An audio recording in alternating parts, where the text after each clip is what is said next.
A very good morning, ladies and gentlemen. As the editor-in-chief of Franchise India Media, it gives me great pleasure in welcoming you to the second edition of the Indian Salon Congress. 12 months have passed and it only seems like a blur when we had gathered here for the first edition of the Indian Salon Congress. And since then, I think the industry has come a long way. Of course, the salon industry is very strong. It is growing day on day. There have been salons of all sizes which have been opening across the community in all regions of this country. But the numbers look really nice in terms of the consumption bit, where we found that 61% men and 77% women have started frequenting the salon far more in terms of their frequency of salon visits have gone far higher than what they used to be in the previous year.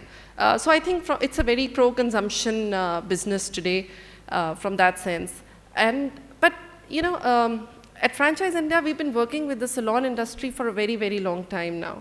But it's only the last 2 years I've had a real understanding of the salon industry when I've interacted with the salon people and the spa people regarding their businesses. I've come to understood that this has largely been a women-dominated industry where there was a woman entrepreneur who used to service her women customer in a very cozy business environment. All has been going great for the industry in the last so many decades.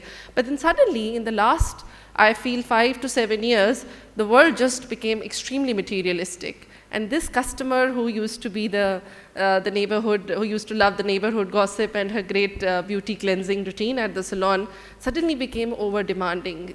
What she wanted from the salon was not to be treated like a guest, but maybe like a celebrity. And the business that probably seemed very simple has suddenly become pretty complex for the woman entrepreneur who used to run it from a very, as I said, a very cozy environment. Now, the good part is that while investment on the face of it looks very difficult for the beauty entrepreneur to forecast or to achieve, but at the same time, I feel that investment today is readily available for this industry. That was not the case many years back, particularly for the beauty sector. But at the same time, what my interaction with institutional funders and people who are private equity and VC funds, what they've shared is that they're still unable to buy the vision that the beauty entrepreneur is giving to them regarding the scaling up or the growth that they're looking to achieve in this industry. Interestingly, what I have come to realize of this industry is, and of course without offending anyone here, this industry is very individualistic. And despite the fact that she claimed that she was a $1 billion evaluation business and franchising was really what got her to become so big, there was not a single strategic moment we had during the entire discussion as to how this business really worked for her. Now from where I see it, I see two options very clearly for the businesses to really achieve the scale that they may be looking at. One is to, of course, attract private investment to come into the business, and the person on the top, the entrepreneur, the stylist entrepreneur, or the person who's looking to do this business, as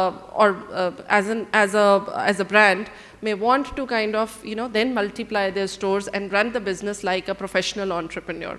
Or on the second hand, you can take actually the charge of your own business and grow your business significantly by using business systems like franchising or joint ventures, which will actually help you to grow this business to the next level. And it was the first industry I came across where I found the supplier was not at all excited about his own clients. Which was actually, because having, as I said, dealt with different industries, this is not a very common phenomena that one comes across where suppliers actually go all out to impress their clients in every way they can. The reason I found was that probably, the whole industry is very fragmented. The supplier is also small and so is his client base. And there's too much regionalization in terms of the suppliers and what they're supplying to their customers, which actually makes me feel that, it's a field wide open.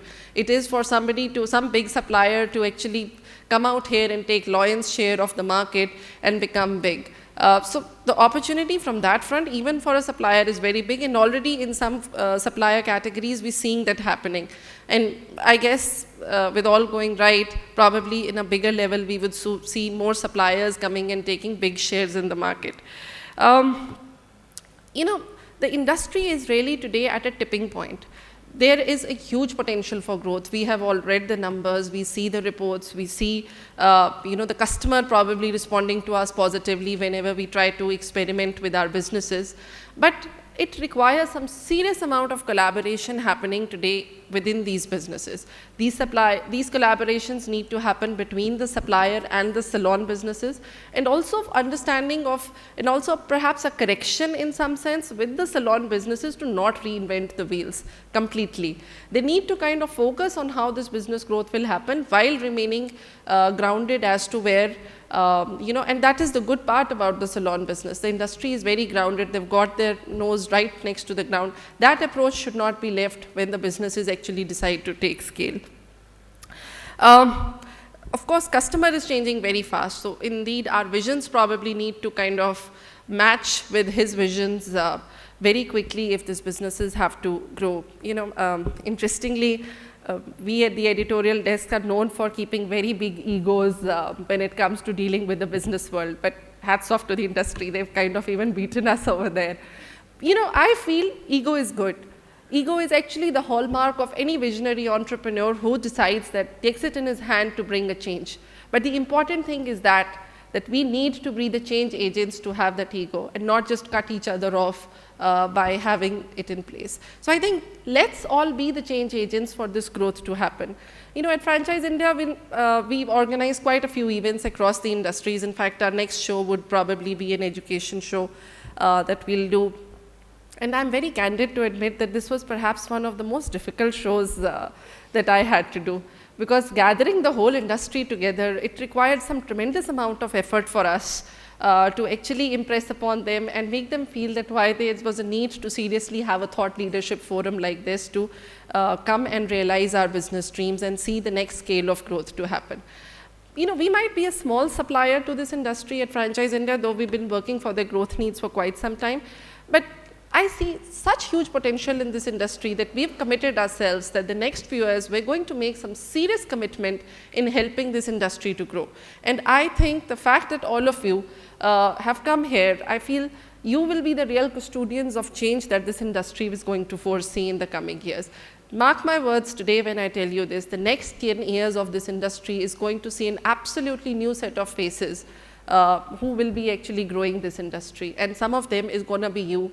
So I would say that keep the flag going and start investing in that change. The fact that you came here, shows it's a testimony of the fact that you're ready to bring this growth. So this forum is really about you, ladies and gentlemen. I think you need to make the most out of it. You need to kind of liberally interact with the speakers, liberally interact amongst yourselves, network with the suppliers, and see how this growth is really going to happen, where you can make the difference to your customer and to your business.